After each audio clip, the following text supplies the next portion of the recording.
இந்த மூலிகை இனத்தை நீங்கள் பார்த்தீர்கள் என்று சொன்னால் நீர்நிலைகளில் அதிகமாக காணப்படும். இந்த நீர்நிலைகளிலே காணப்படுகின்ற இந்த மூலிகையின் பெயர் ஆரை, ஆராக்கீரை என்று சொல்வார்கள், ஆலக்கீரை. இதற்கு 2 இனம் இருக்கிறது, புலி ஆரை, சிறு ஆரை என்று பெயர். இது புலி ஆரை, இதனுடைய இதழ்கள் 5 இலைகள் காணப்படும், இதற்கு 4 இலைகள் மட்டுமே இருக்கும். அதனாலேயே இதற்கு ஆரை என. இது சாப்பிட்டோம் என்று சொன்னால் குளிர்ச்சியை உண்டாக்கக்கூடியது, பெண்களுக்கு உண்டாகும் அதீத பால் சுரப்பை கட்டுப்படுத்தக்கூடியது. இந்த ஆரைக்கீரையை பெண்கள் பால் கொடுக்கும் தாய்மார்கள் சாப்பிட்டார்கள் என்று சொன்னால் பால் சுரப்பை நிறுத்திவிடக்கூடியது. அதனாலேயே இதை பெண்கள் சாப்பிட மாட்டார்கள் ஒரு சிலர்.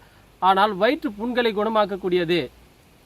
மூத்திர கிரிச்சரம் என்று சொல்லக்கூடிய இந்த மூத்திரத்திலே வருகின்ற இரத்த நிலையை கட்டுப்பாட்டிலே வைக்கக்கூடியது தான் இந்த ஆரைக்கீரை. ஆரைக்கீரையை நாம் தொடர்ந்து சாப்பிட்டோம் என்று சொன்னால் உடல் நிலை குளிர்ச்சி அடைந்து விடுகிறது, விந்து போஷனை அதிகப்படுத்துகிறது, தேவையற்ற கொழுப்புகளை கரைத்து விடுகிறது. இதனுடைய வேரை நாம் அலசி மென்று சாப்பிட்டோம் என்று சொன்னால் நல்ல ஒரு இரத்த போஷனை உண்டாக்கும்.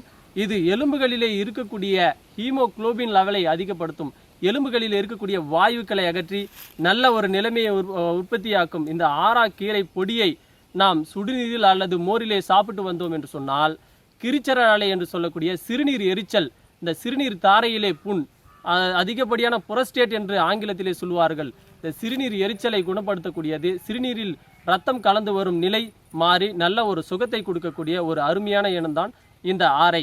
புலி ஆரை மற்றொரு இனம், அதற்கு இதைவிட அதீத மருத்துவ பயன்கள் இருக்கிறது.